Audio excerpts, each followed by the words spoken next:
To draw a simple duck, start with an oval for the body and a smaller circle for the head.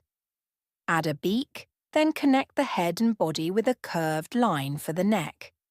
Add a tail, legs, and wings. Finally, colour the duck with yellow for the body, orange for the beak and feet, and black for the eye. This video shows how to draw a basic duck shape step by step. 49 seconds super easy drawings. Here's a more detailed breakdown. 1. Sketching the duck, body. Begin with a large oval shape for the duck's body. Head. Draw a smaller circle slightly overlapping the oval, positioned towards the top right of the body. Neck. Connect the body and head with a curved line, forming the neck. Beak.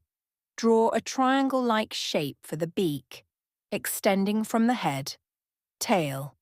Add a small curved shape at the back of the body for the tail. Legs.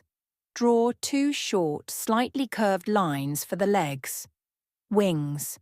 Add a curved wing shape on the side of the body. Adding details. Eye. Draw a small circle inside the head for the eye. Feet. Add 3 small toes to each foot. 3. Colouring. Body. Use yellow for the body.